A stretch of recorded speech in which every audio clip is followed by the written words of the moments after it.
grab one or two? Oh yeah, for sure. Thank you. They just look so good.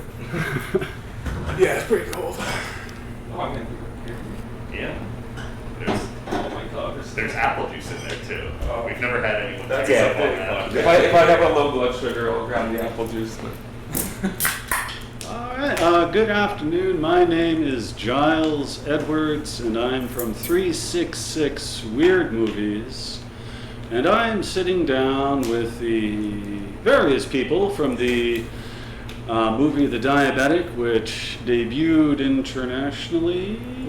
World, yeah, I've been corrected one way and another in that. So the world premiere, opening night of Fantasia. So I guess we'll start to my far left, if you'd care to introduce yourself, please. Absolutely, Giles. My name is Travis Cannon.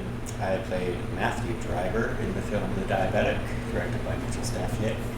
A moment from the movie, one of my favorites making, was the scene that we do in the pool of the stranger's backyard. It was just it was a scene that I was very curious to see how it was going to come together, because I knew that we've been going like very quick and fast with the shooting, and because there was so much involving water and cameras and sound equipment, I was curious to see if we would continue to make the movie after that.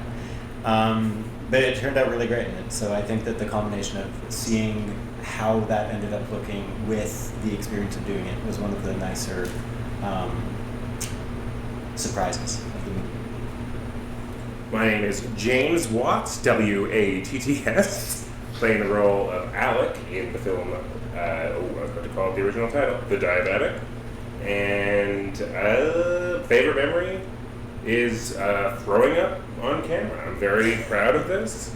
I did it for fake, and it turned into for real in the middle of the take. and you had brought a bunch of like weird things to eat before that would gross you out. So. I've done a lot of like comedy stuff in my past, and also a filmmaker. Made a lot of I'm familiar with fake vomit tactics, and I was like, pea soup, no question. This will play. Yogurt, let's do it.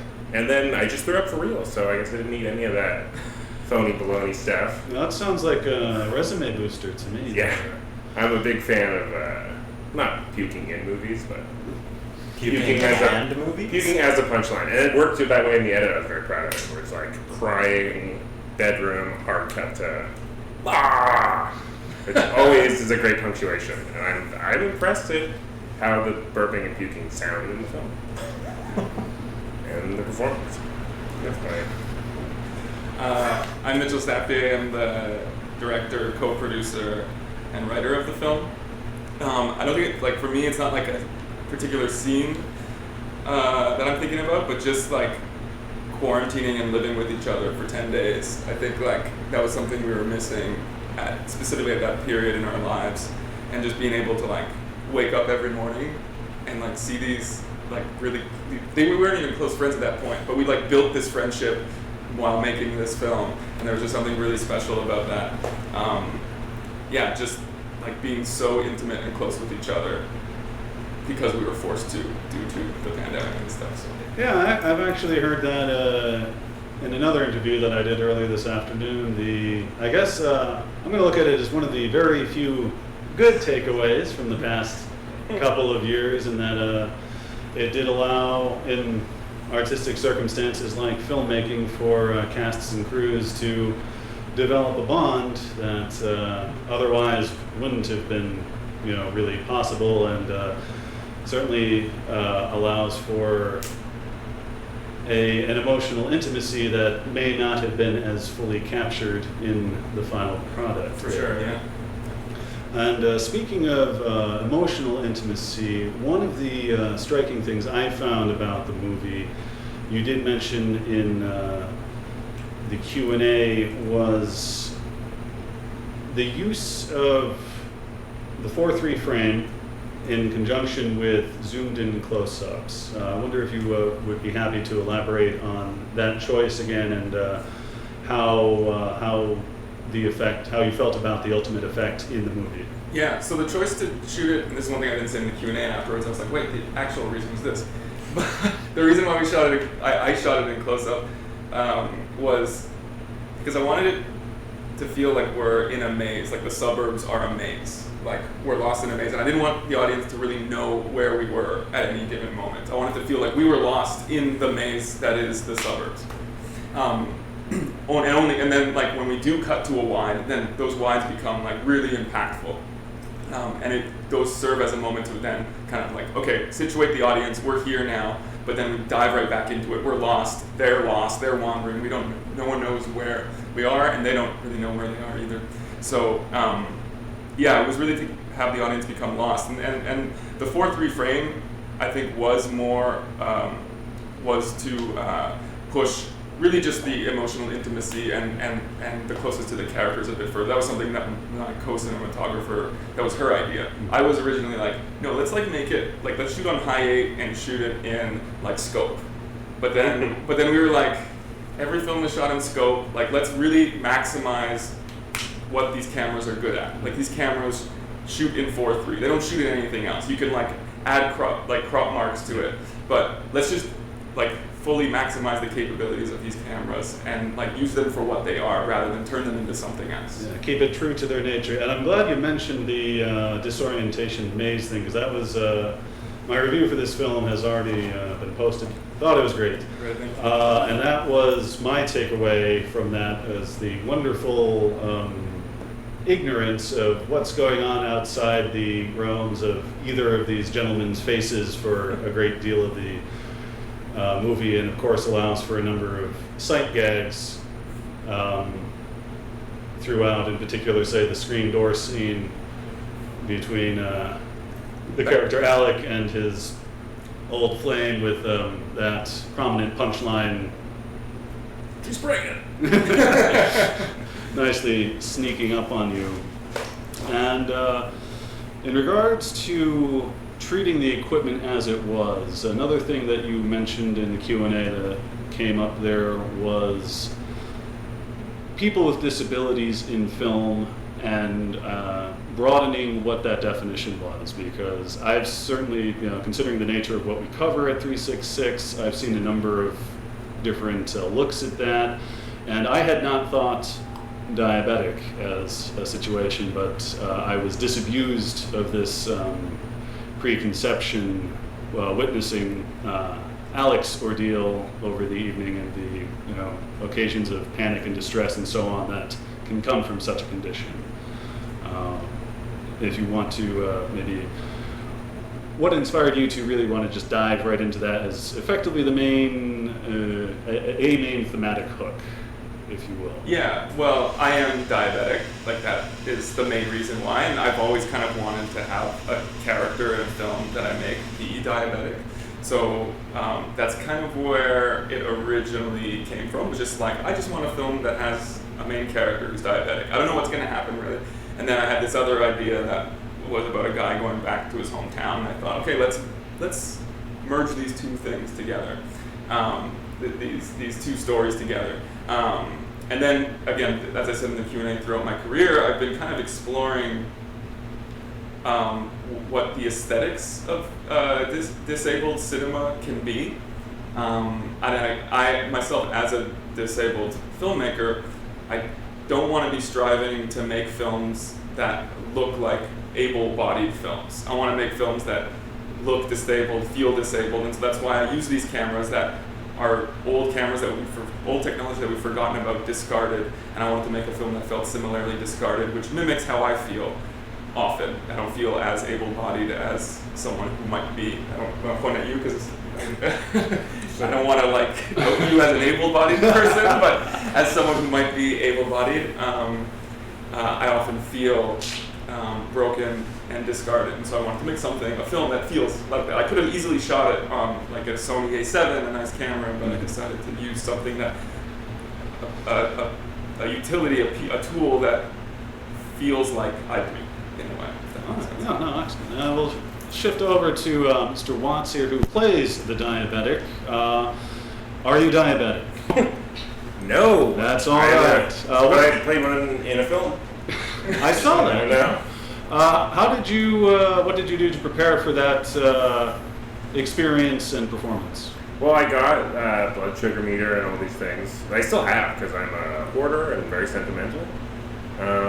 Just practice like poking myself with the needle a lot, and We talked a lot, like we had a yeah. conversation. It was. There's so many questions. It's weird because like one of my very close friends in high school got diagnosed with diabetic in the 9th grade, and I remember being like, obsessed with this because when you're young, it like seems cool from the outside. You're like, you're doing what with a needle every day? That is hardcore.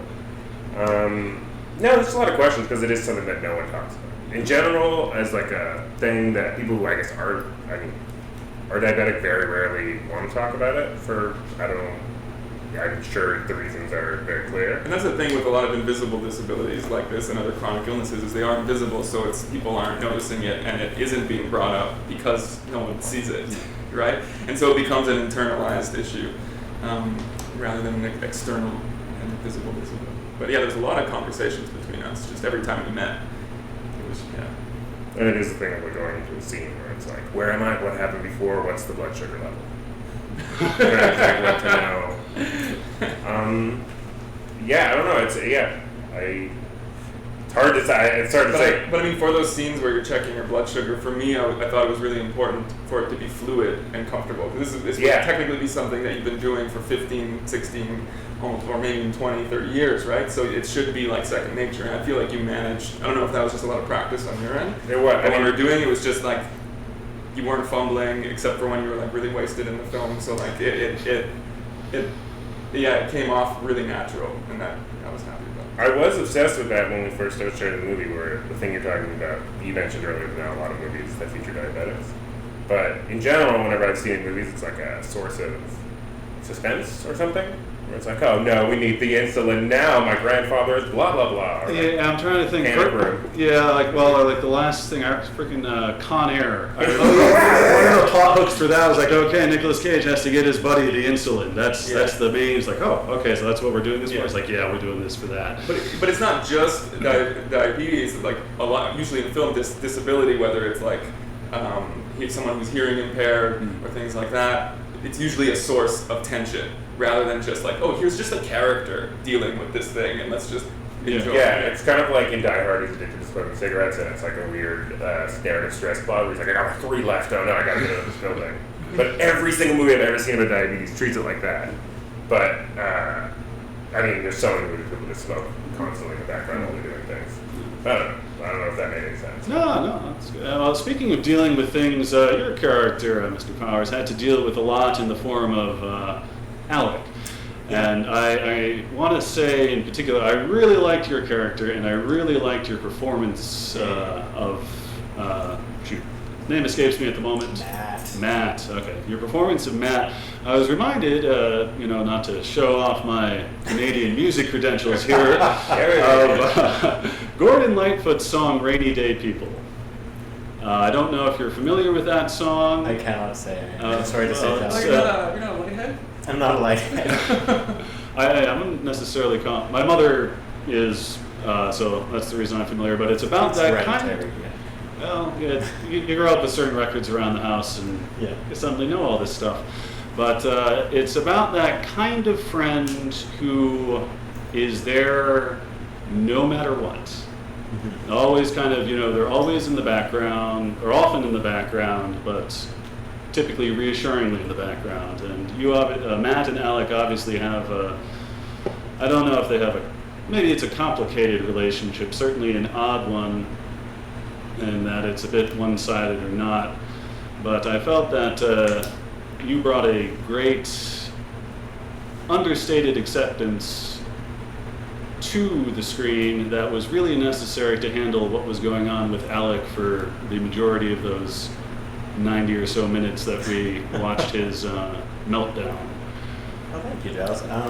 It's an interesting role in that sense because it does need to exist, as you said, to like kind of balance out the intensity that we get from Alec's response to almost every stimulus around him. And it was a really interesting role because it's one where a lot of the character of Matt seems to be almost defined by this sort of serenity and tranquility and like not defeated, but just calm acceptance of his life in the suburbs, and that is, it doesn't even have the pejorative ring of saying life in the suburbs to him. It is just a lovely life, which is funny because I am from the suburbs and I do not have that calm, tranquil relationship to it. So there was something very interesting about getting to pretend that I did for a while, and it was a very, it meant I got to confront some interesting ideas of failure I have in my head about what a life canon should look like, that I think ended up resonating nicely with what the rest of the movie does and what we get to see from Alec. Yeah, and I think your character, to me, summed up best with his opening non-line in the screen door scene of the little wave, and his closing non-line of the second little wave, as they both like, "Yep, that's guys. He's there," sort of keeping it together because nobody else is, and that's just such a. I'm always pleased to see that kind of role on screen, because if you know, when I talk about underrepresentation, is the sort of background calm person is truly an unsung hero, I think, in a lot of movies, especially I guess we'll call it comedy melodramas, which if I'm going to speak about the genre broadly for this film, I'd say it falls into that. So that was something that resonated particularly with me. Now, you two mentioned in the Q&A that, speaking to the actors here, for those of you who aren't watching this audio, that you've known each other for some time. We have. Yeah, baby. How'd that work out for you? Was that a good thing to draw from, or did it ever have any problems for you on the quarantine set? No, it's the best thing about the movie for me personally. There's a number of things, like the thing that Mitchell was talking about is that we had, like it being COVID. I don't know where are you from? Upstate New York. Upstate New York. All right. So Montreal, a bit of a hellscape during COVID in terms of restrictions. I'm sure all of them were responsible. I'm not criticizing them. But the one thing is, there's a lot of things that we got to do for the first time that we just weren't allowed to, like be out at night for a long period of time, or go into a bar. We almost cosplayed like an excuse for me and Travis to drink together. We put a whole movie. We figured out how to be in a whole movie together just so we could have like a beer. Yeah. And I don't know. There's a lot of things. Like I didn't hug. I was purposely trying not to hug you until we hugged on the football field. Wow. I know a lot about sports, but it's a sports green. Yeah, the sports field. Yeah. And that was helpful because it's like I've known you for what, 14 years, 13 years? Probably about 13 years. Yeah. We just did comedy together. Yeah. I want him near me always. There's been a lot of excuses in our life where we try to talk to each other into being in things that each other were doing. But in that case, was it really hard to like be overtly mean to him? Yeah. Since you are so close? It was very easy for me to like look at you fawningly and be like, "Be my friend, James." Yeah, it was hard. I don't know. I don't personally. It's hard for me to watch the movie because I don't like the character. It's funny that you're saying that you. Like, I care about the character in the way that you would as an actor. You, like, write down all the information about the character. You feel like you are the character. But to me, it's almost like a warning of just, like, what not to become. Because it is very close to, like, a worst-case version of myself where I have lost. I was going to say, it seemed natural fits. That said, I don't know you, certainly. Well, no, I was supposed to originally be Matt's character. And then I got switched around, and I'm very jealous of when you're talking about his character. I think it's like the greatest role because you're like the audience surrogate, and no one hates you. So even if someone's watched the movie and they're like, "I hate this movie," they're like, "God bless Matt," because he also hates the situation that he's in. Yeah, I don't know. Other than being just like best buddies, do you have any? Wait, but did you have a hard time being mean to me? No, I mean yes, but it's mostly the thing is This is the thing that's fun is we've done so much comedy stuff together that when I was mean to you, it all felt.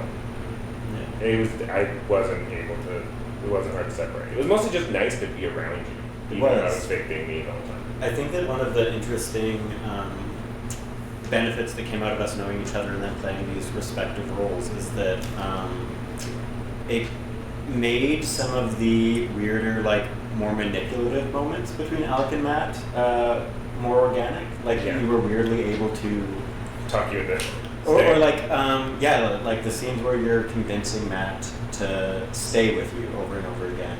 I think that our dynamic helped come up with like simple, organic feeling ways of doing that. Like the little glimpses of friendly, playful Alec. Like the little dances you do sometimes. Like that's all you. That's all your relationship. Yeah. And you're like the way you react to it. It's just like it triggers something in you. It's nice. Yeah, the moments that I'm the least, I feel the least uncomfortable watching are the things when, like, after I get kicked out of kicked out of the depth, and then I like try to convince you to come for another drink with like a shimmy. Yeah, you're very truthful to our tactically deployed kindness. And it's also, I'll say the other thing is it's also nice. Neither of us have starred this significantly in anything like this before, and it's nice if you're insecure about not knowing things to have a like-minded. I'm not trying to say comrade, but someone that I can be like, just do not tell Mitchell that I am not figuring out the lines. Can you please help me with this? That was a very nice thing. Being able to spend so much time together, but also that time, us having such a head start on like already being very comfortable, like doing, trying different things with the lines with each other, and really being able to figure out what the dynamic should look like. And as a director, it helped so much because I could just let you guys do your thing. Like I was able to just take a step back sometimes. Be like, all right, great. I'll just have my coffee this morning. They're outside doing it. Like I didn't feel so nervous about it trying to like. It's like, oh my God, they're not ready. Like I need to step in and start to fix everything. Like I was really able to focus on other things. And since I was camera operating with me, we were shooting 2 cameras all the time. It allowed me to focus on that as well. And yeah, it made it so much easier. Boys are in the yard screaming at each other and taking their time inside. Well, yeah, there's like a moment at the beginning of all this where you weren't going to be in the movie and I was going to be in the movie, and I was like, oh man, there's a lot to do in this movie. Like I'm throwing up, I'm running around shirtless, all these things.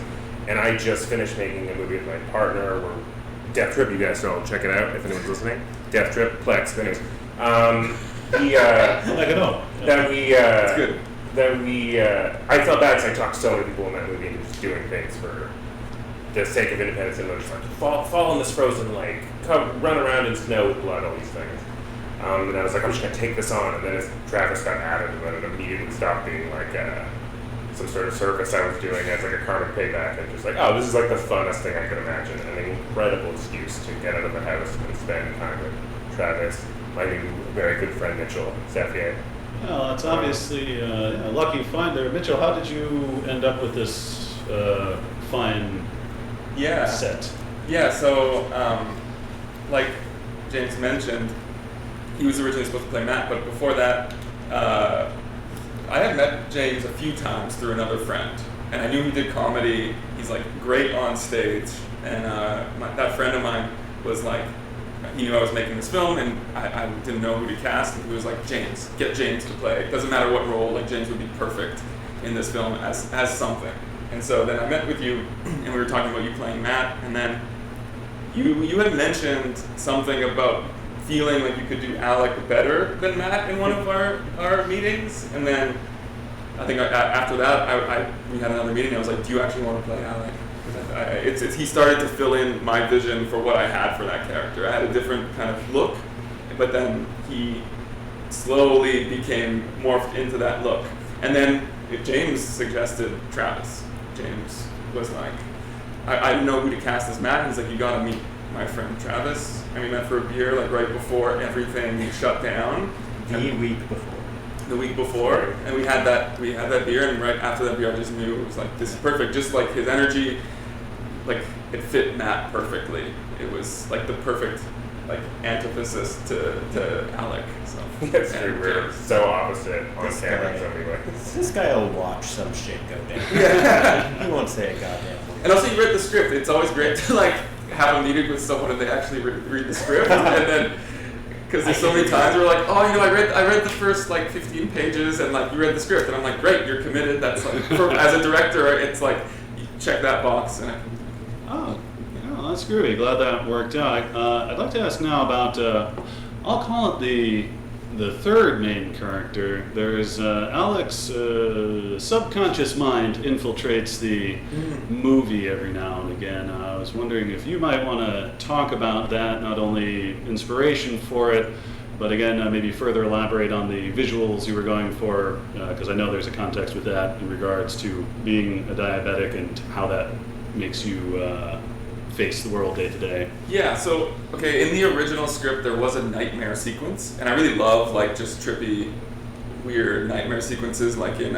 Easy Rider or something when they all take acid. Like I love that kind of stuff, and so I was like, I wanted this film to have a nightmare sequence, but it did not look anything like it does in the film. It was way more like based in real life with just more like magic realist things happening.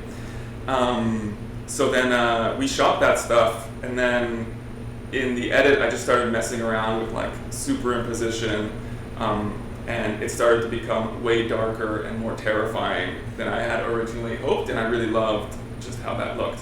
But then after showing the cuts to a few people, we realized that the film was missing like an internal monologue of this character. It existed so much just in the present moment, and we needed to just get into Alec's mind, because otherwise he was just like this huge loser, like, and that's all he was. And I felt like we needed a bit more. And so I started to make a few more abstract sequences, shorter ones, obviously, and then I felt that really expanded the character without having to shoot new scenes, without having to write more stuff. It was just, we literally can dive right into his mind. Now that nightmare sequence, the really long one in the film, is when he passes out from having a low blood sugar.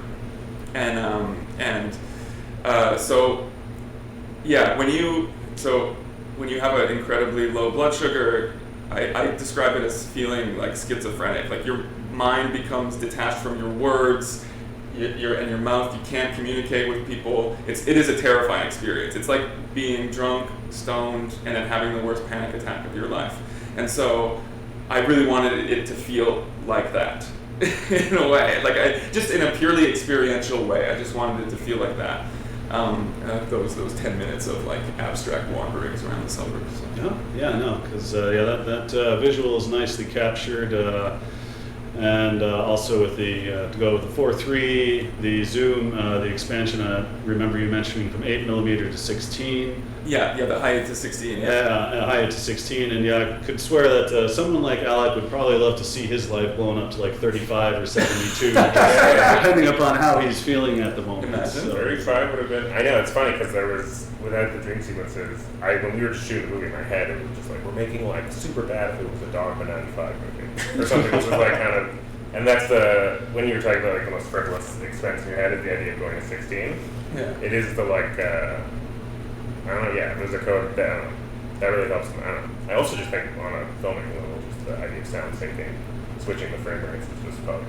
We didn't even switch the frame rates. It's 30. But 30 and put up to 16mm? Yeah. Okay, never mind. If you could just offer I can cut all of this if you want. I gotta wrap this up, so there's one question I like to pose everyone I interview before I finish. If you could tell us your hometown, and if you have a restaurant there you could recommend. Starting with you. Starting with me, Travis Cannon. My hometown is Fort Francis, Ontario, which is a small pulp and paper town on the Minnesota-Manitoba border.